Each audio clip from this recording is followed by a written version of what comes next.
गोटे गाँ रे नित्या बोली जड़े कदली बेपारी रहुथिला। से ता बाड़ी रे किछि कदली गछ लगैथिला। ठीक सेई बाड़ी रे गोटे झंकालिया पिजुली गछटे थिला। सेही गछरे काउटीए बसा करी रुहे। थरे काउ ता बसारे दुईटी अंडा देई थाए। सेई समय रे से सबुबेले ता अंडा पाखरे जगी बसे। एमिति एमिति से तार छोटिया परिवार नहीं भारी खुशी रे थाए। दिनकर कथा नित्या ता कदली चाष को आउ टिके बढ़ेबा पई चिंता कला। तेणु से पिजुली गछटी को काटी दे सेई जगारे कदली गछ लगेइबा को भाबिला। सेइथिपाई दिने गोटे कुराड़ी आनी पिजुली गछ को काटिबा को लागिला। शक्त कुराड़ी चोटरे गछरे थिबा काउ बसाटी दोहलिबा को लागिला।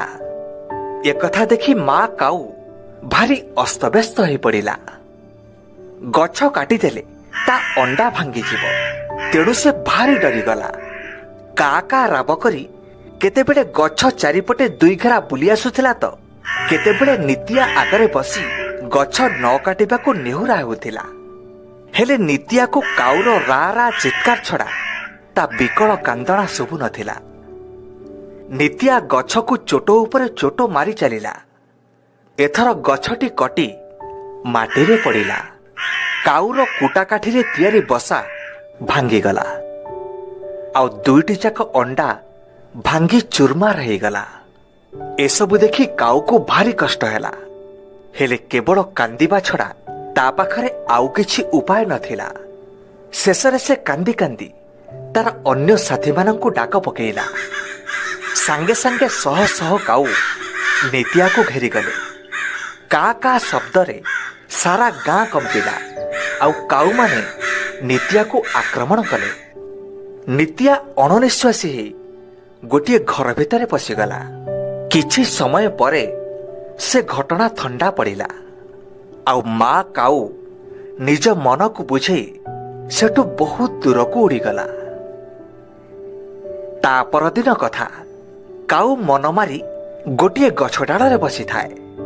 ठीक सेई समय रे काउर सांग मांकड़ आसी काउ पाखरे पहुंचिला। देख भाई जहा गला गला आउ पछ कथा भाबी लाभ कोन। एबे केमिति से बुद्धि शिखिबो सेई बाट करिया को पड़िबो। सांग जेते जहा कले मु कोन मु अंडा को आउ फेरी पाइबी। हेले ताको गोटे शिक्षा दबा को होबो ना। आउ नहले मनीष बुझिबो केमिति। एमाने पूरा सारा दुनिया टाको ताको निज संपत्ति बोली भाबिलेनी। खाली सेई एका बंचिबे आउ सब मले केते ना गले केते। हेले कोन करबा तमे कहनो। मु तम सब कथारे राजी। ठीक अछि आमे ठीक समय देखी ठिकणा जगह ताको बाने दबा।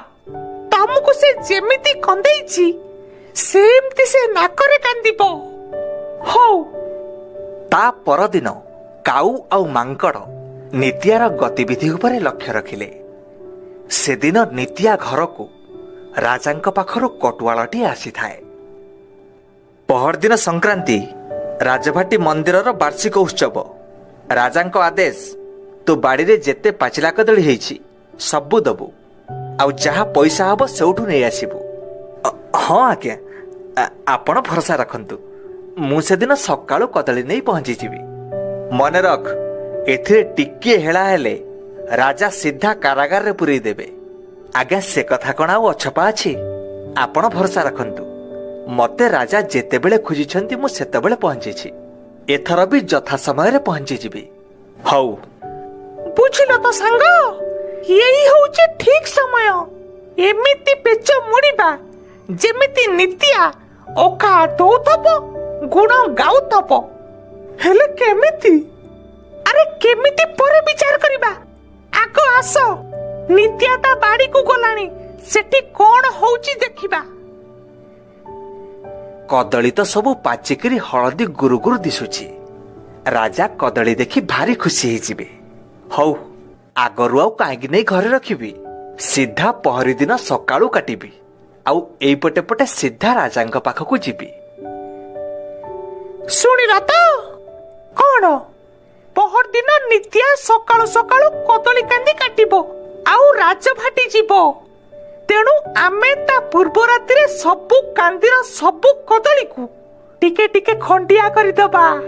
ତାପରେ ଦେଖିବ କେମିତି ମଜା ଆସୁଛି। ଠିକ ଅଛି, ଚାଲ କାଲି ରାତିରେ ଆସିଆ। ସଂକ୍ରାନ୍ତିର ପୂର୍ବ ରାତି ମାଙ୍କଡ଼ ଓ କାଉ ମିଶି ନିତ୍ୟାର ସବୁ କଦଳୀକୁ ଟିକେ ଟିକେ ଖାଇ ଖଣ୍ଡିଆ କରିଦେଲେ। ନିତ୍ୟା ବଡ଼ି ଭୋରୁ ବାଡ଼ିକୁ ଆସି ଦେଖେ ତ କଦଳୀ ସବୁ କିଏ ଖଣ୍ଡିଆ କରି ଖାଇଛି। ନିତ୍ୟା ମୁଣ୍ଡରେ ଚଡ଼କ ପଡ଼ିଲା। ଏବେ ମୁଁ କଣ କରିବି? କୋଉଠୁ କଦଳୀ ଆଣିବି? ଯଦି କଦଳୀ ନେଇ ରାଜଭାଟିରେ ନ ପହଞ୍ଚେ ତାହେଲେ ରାଜା ମତେ ଘୋଷାରି ଘୋଷାରି ନେଇ କାରାଗାରରେ ଭର୍ତ୍ତି କରିଦେବେ। ଭଲ ମନ୍ଦ କିଛି ଶୁଣିବେନି। ଯାଉଛି, ହାଟରୁ କିଣି ରାଜାଙ୍କ କାମ ତୁଲେଇ ଦେବି। ଜି ବଞ୍ଚିଥିଲେ କେତେ କଦଳୀ ଫଳେଇବି। ଆଉ ହାତରେ ବେଶୀ ସମୟ ନାହିଁ। ହେ ପ୍ରଭୁ, ମତେ ଇଏ କି ଦଣ୍ଡ ଦଉଛ? ଦଣ୍ଡ? ପ୍ରଭୁଙ୍କର ତ କିଛି କାମ ଦାମ ନାହିଁ, ଆଉ ଖାଲି ତତେ ଦଣ୍ଡ ଦେବାକୁ ବସିଛନ୍ତି। ଆଉ ସବୁ ତ କର୍ମର ଫଳ ପୁଅ, ଆହୁରି ଭୋଗିବୁ। ଚାଲ ଚାଲ, ଆମେ ତ ପଛେ ପଛେ ଅଛୁ, ଚାଲ। ତାପରେ ନିତ୍ୟା ହାଟକୁ ଚାଲିଲା। ହାଟରେ ପହଞ୍ଚି ବଡ଼ ବଡ଼ ଚାରିକାନ୍ଦି ପାଚିଲା କଦଳୀ କିଣିଲା ଆଉ ତାକୁ ଗୋଟିଏ ଝୁଡ଼ିରେ ରଖିଲା। ତାପରେ ହାଟରୁ ସିଧା ରାଜଭାଟି ଆଡ଼େ ଚାଲିଲା। ହେଲେ କାଉ ଆଉ ମାଙ୍କଡ଼ କୋଉ ଛାଡ଼ିବା ଜନ୍ତୁ? ସେମାନେ ଗୋଟିଏ ଉପାୟ କଲେ। ନିତ୍ୟା ଏକ ଲୟରେ ବାଟ ଚାଲିଥାଏ। କାଉ ଯାଇ ଧୀରେ ଧୀରେ ତା କଦଳୀ ଝୁଡ଼ି ଉପରେ ବସି ପଡ଼ିଲା ଆଉ ମାଙ୍କଡ଼ ନିତ୍ୟାର ପଛେ ପଛେ ଚାଲିଲା। କାଉ ଗୋଟେ ଗୋଟେ କଦଳୀକୁ ଛିଡ଼େଇ ମାଙ୍କଡ଼କୁ ଦେଉଥାଏ ଆଉ ମାଙ୍କଡ଼ କିଛି କଦଳୀ ଖାଉଥାଏ ଆଉ ବାକି ରାସ୍ତା କଡ଼କୁ ଫିଙ୍ଗି ଦେଉଥାଏ। ଏମିତି ଏମିତି ଦୁହେଁ ମିଶି ନିତ୍ୟାର ଟୋକେଇରୁ ସବୁ କଦଳୀ ସଫା କରିଦେଲେ। ଝୁଡ଼ିଟି ହାଲୁକା ନ ଲାଗିବାକୁ ବଦଳରେ ଗୋଡ଼ି ରଖିଦେଲେ। ଏଥର ନିତ୍ୟା ତରତର ହେଇ ରାଜଭାଟିରେ ପହଞ୍ଚିଲା। ସେତେବେଳକୁ ଅନେକ ଡେରି ହେଇଯାଇଥାଏ। ତଥାପି ଗାଳିଗୁଲଜ ସହି ନିତ୍ୟା ଝୁଡ଼ି ତଳେ ଥୋଇଲା। ହେଲେ ଏ କଣ? କିଣିଥିବା କଦଳୀ ବଦଳରେ ଝୁଡ଼ିରେ ପଡ଼ିଥିଲା ତୁଚ୍ଛା ଗୋଡ଼ି। ନିତ୍ୟା ଏସବୁ କିଛି ବୁଝିପାରୁନଥିଲା କି ତା ପାଖରେ ସଫେଇ ଦେବାକୁ ଆଉ କିଛି ବାଟ ବି ନଥିଲା। ଏକଥା ରାଜାଙ୍କ କାନକୁ ଗଲା। ରାଜା ଭୀଷଣ ରାଗିଗଲେ ଆଉ ନିତ୍ୟାକୁ ତାର ଏପରି କାମ ପାଇଁ କାରାଗାରରେ ବନ୍ଦୀ କରିଦେଲେ। ଏହି ଗଳ୍ପରୁ ଶିକ୍ଷା ମିଳୁଛି କି କାହାରି ଅନିଷ୍ଟ କରି କେହି କେବେ ସୁଖରେ ରହିପାରିବ ନାହିଁ। ସୃଷ୍ଟିରେ ସମସ୍ତଙ୍କୁ ବଞ୍ଚିବାର ସମାନ ଅଧିକାର ଅଛି।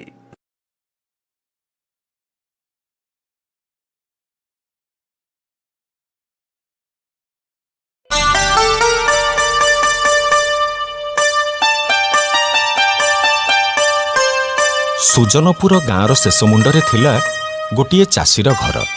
ଚାଷୀଟିର ଘର ପାଖକୁ ଲାଗି ରହିଥାଏ ଛୋଟ ବୁଦାଟିଏ। ସେଠି ଛୋଟ ଛୋଟ ପଶୁ ସବୁ ରୁହନ୍ତି। ଚାଷୀ ବି ନିଜ ଘରେ ପାଳିଥାଏ କିଛି ପଶୁପକ୍ଷୀ।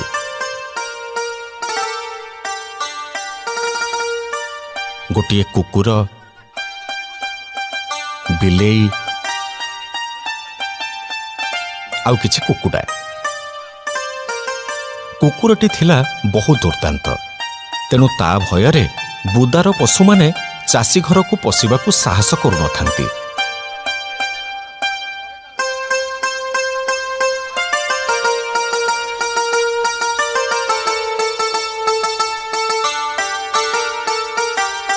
ଦିନେ ଚାଷୀ କିଛି କାମରେ ବାହାରକୁ ଯିବାକୁ ବାହାରିଲା। ପିଲାମାନେ ଶୁଣ, ମୁଁ ପାଇକ ସାହି ଯାଉଛି। ସେଠି ମୋ ଭଉଣୀ ପୁଅର ବାହାଘର। ମୋତେ ଫେରିବା ପାଇଁ 8 ଦିନ ସମୟ ଲାଗିବ। ଫେରିବା ବେଳକୁ ତମ ପାଇଁ ଭଲ ଭଲ ଖାଇବା ଜିନିଷ ନେଇକି ଆସିବି। ଭଲରେ ଚଳିବ, ଝଗଡ଼ା କରିବନି, କୁକୁଡ଼ାମାନଙ୍କୁ ଜଗିଥିବ, ହେଲା? ମୁଁ ଯାଉଛି।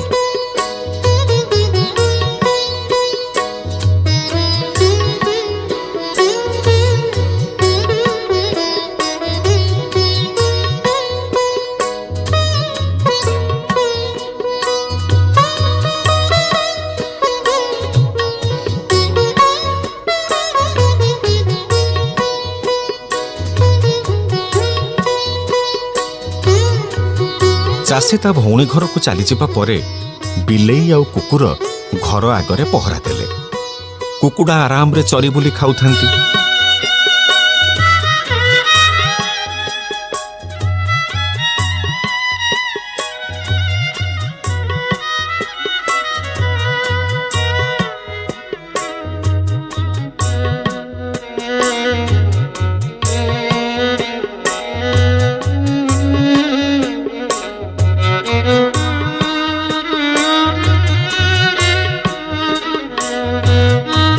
ହଠାତ୍ ବୁଦା ଭିତରୁ ବିଲୁଆଟିଏ ବାହାରି ଆସିଲା ଆଉ ଗୋଟେ କୁକୁଡ଼ାକୁ ଝାମ୍ପି ନେଇ ଚାଲିଗଲା।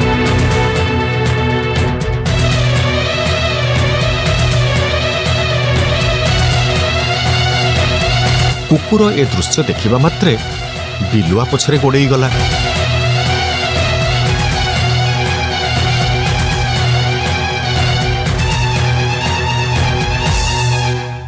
ଆରେ ଦୁଷ୍ଟ ବିଲୁଆ, ମତେ କୁକୁଡ଼ାକୁ ଫେରେଇ ଦେ। କଣ ଦେଖି ପାରୁନୁ? କୁକୁଡ଼ା ମରି ସାରିଛି। ୟାକୁ ନେଇ ତୁ ଆଉ କଣ କରିବୁ?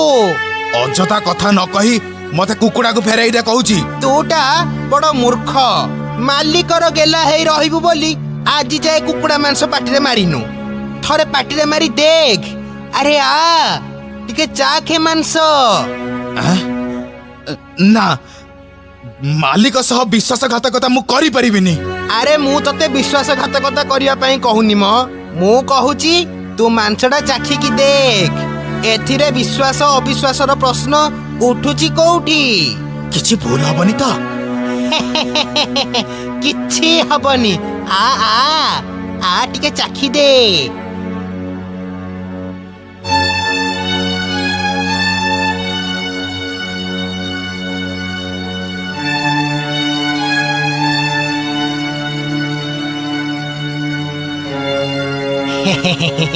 କେମିତି ଲାଗିଲା?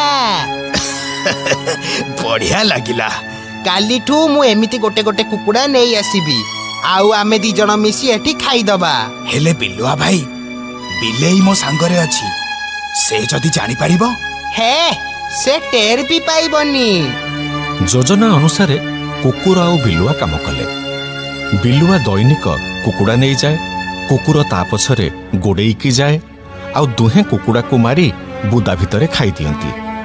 ଏମିତି ଅନେକ ଦିନ ଧରି ଚାଲିଲା। ଦିନେ ବୁଦା ଭିତରୁ ଫେରିବା ପରେ କୁକୁର ମୁହଁରେ ରକ୍ତ ଲାଗିଥିବାର ବିଲେଇ ଦେଖିଲା। ବିଲେଇର ସନ୍ଦେହ ହେଲା।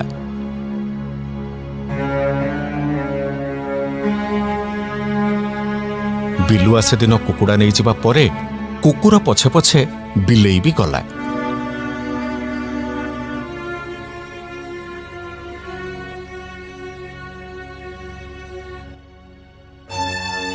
ବିଲେଇ ଯାହା ଦେଖିଲା ତା ଆଖି ଖୁସି ହେଇଗଲା। ସେ କୁକୁରର ଅସଲ ରୂପ ସେଦିନ ଦେଖିବାକୁ ପାଇଲା। ସେ କୁକୁରକୁ କିଛି ନ କହି ନିଜ ମନ କଥା ମନରେ ରଖିଲା।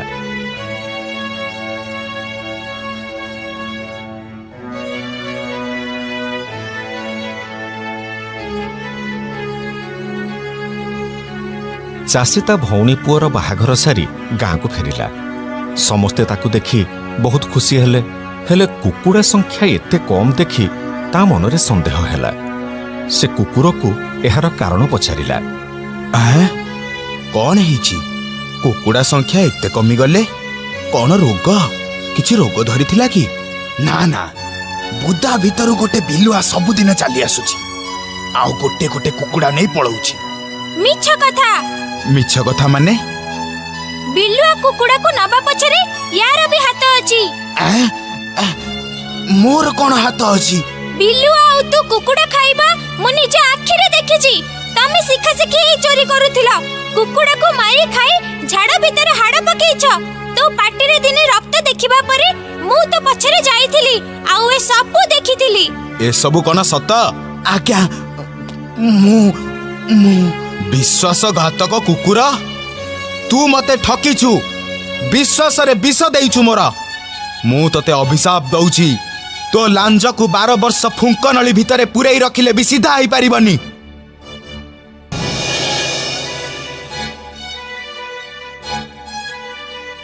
ସେଇ ଦିନଠାରୁ କୁକୁର ଲାଞ୍ଜ ବଙ୍କା।